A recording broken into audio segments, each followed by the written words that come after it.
Halo, bersama saya Femi Rastika KS dari Universitas Cyber Asia. Hari ini saya akan berbicara mengenai analisis pestel terhadap PT Kimia Farma Tbk. Analisis pestel adalah salah satu pendekatan strategis yang membantu perusahaan memahami faktor-faktor eksternal yang dapat mempengaruhi operasional dan kelanjutan bisnis pada suatu perusahaan. Pestel adalah singkatan dari faktor politik, sosial, ekonomi, teknologi, environmental atau lingkungan, dan legal atau hukum, yang mempengaruhi lingkungan makro pada suatu perusahaan tempat beroperasi. Kimia Farma adalah perusahaan farmasi terbesar di Indonesia dengan bisnis end-to-end, meliputi manufaktur, industri, distribusi, dan retail. Kimia Farma Persero beroperasi dalam lingkungan yang dinamis di mana ia dipengaruhi oleh perubahan teknologi, peningkatan kerangka peraturan untuk faktor lingkungan, perilaku belanja konsumen, keputusan pemerintah, peningkatan aktivitas lingkungan di kalangan konsumen, tren sosial, kolektif, kerangka regulasi, dan sistem hukum yang terus berkembang. Adapun rumusan strategis pestel adalah sebagai berikut, yaitu yang pertama political atau faktor politik. Faktor ini mencakup kebijakan, regulasi, dan stabilitas politik di suatu negara. Yang kedua, ekonomik atau faktor ekonomi. Faktor ekonomi ini mencakup variabel-variabel seperti pertumbuhan ekonomi, inflasi, dan kebijakan moneter yang ada di Indonesia. Yang ketiga, sosial atau faktor sosial. Faktor ini menyoroti faktor-faktor sosial seperti budaya, demografi, dan tren konsumen. Yang keempat, technological atau faktor teknologi. Faktor ini membantu perusahaan untuk mengidentifikasi tren inovasi dan perkembangan teknologi yang ada dalam perusahaan. Yang kelima, environmental atau faktor lingkungan. Faktor ini mencakup aspek-aspek seperti keberlanjutan, perubahan iklim, dan tanggung jawab lingkungan. Dan yang terakhir, legal atau faktor hukum. Faktor ini mencakup peraturan dan regulasi yang dapat mempengaruhi bisnis dalam suatu perusahaan.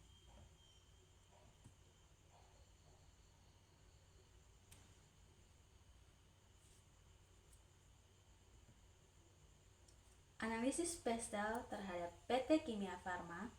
Yang pertama, politikal. Kebijakan pemerintah Indonesia yang baru dapat meningkatkan sentimen investasi di sektor kesehatan, mengingat penerimaan yang lebih luas terhadap kebijakan yang disarankan di antara masyarakat, dapat diasumsikan bahwa skala waktu kebijakan ini akan lebih panjang dari masa jabatan yang telah diamanatkan oleh pemerintah Indonesia saat ini. Sistem tata kelola Kimia Farma saat ini telah menjalankan fungsinya sejak lama, dan saya rasa tidak akan banyak yang berubah dalam suatu prosesnya, meskipun sistem ini memunculkan pemimpin yang dapat memimpin pembuatan kebijakan yang berbeda dari norma historis. Kimia Farma Persero harus terus mencermati prioritas pemerintah di seluruh industri untuk memprediksi tren.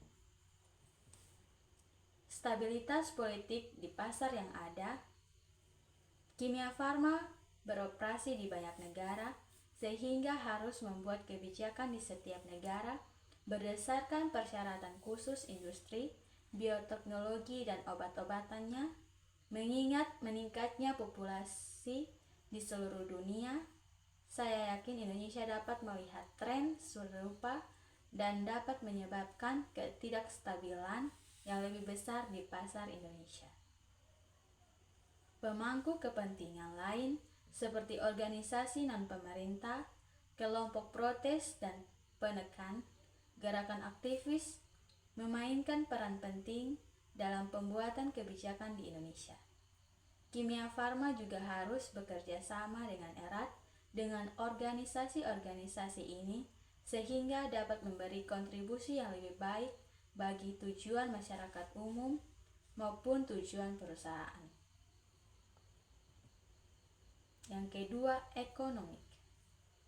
Efisiensi Kimia Farma mengakses ketersediaan likuiditas yang mudah di pasar ekuitas Indonesia untuk berekspansi lebih jauh secara global.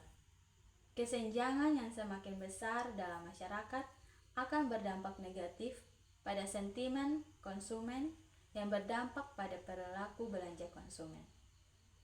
Siklus ekonomi Kimia Farma di Indonesia sangat erat kaitannya dengan kinerja perekonomian di Indonesia. Pertumbuhan dalam 2 dekade terakhir ini dibangun atas dasar meningkatnya globalisasi dan pemantauan sumber daya lokal untuk memenuhi pasar global. Likuiditas yang longgar di pasar pasca resesi besar pada tahun 2018 akan menyebabkan peningkatan inflasi perekonomian di Indonesia. Selama bertahun-tahun, pemerintah Indonesia telah meningkatkan investasi dalam pengembangan infrastruktur inti untuk memfasilitasi dan meningkatkan lingkungan bisnis, sehingga Kimia Farma dengan program Bina Desa Kimia Farma untuk meningkatkan perekonomian masyarakat dengan 3 kategori, yaitu desa sehat, desa kreatif, dan desa wisata untuk menunjang perekonomian di Indonesia. Sosial. Media massa saat ini memegang peran penting dalam mempengaruhi opini publik Indonesia. Baik media konvensional maupun media sosial tumbuh pesat di Indonesia. Kimia Farma Persero dapat memanfaatkan tren ini untuk memasarkan dan memposisikan produknya dengan lebih baik. Migrasi, yaitu sikap yang lebih luas terhadap migrasi bersifat negatif di Indonesia. Hal ini dapat mempengaruhi kemampuan Kimia Farma untuk mendatangkan pemimpin dan manajer internasional guna mengelola operasi di negara ini. Sebagai BUMN yang bergerak di bidang kesehatan, Kimia Farma terus berinovasi serta berdedikasi tanpa henti untuk memberikan kontribusi positif dalam peningkatan kesehatan masyarakat di Indonesia. Kimia Farma juga mendukung pemerintah dalam penanganan COVID-19 yang terjadi dari tahun 2019 sampai 2021, sehingga Kimia Farma di sini berkontribusi dalam kemandirian bahan baku obatnya. Teknologikal. Dalam upaya transforming business model, Kimia Farma telah menerapkan platform bisnis model orkestri Indonesia Farmasi, omnichannel, integrasi jaringan outlet, yaitu apotik, klinik, laboratorium, serta jejaring klinik rumah sakit dan dokter.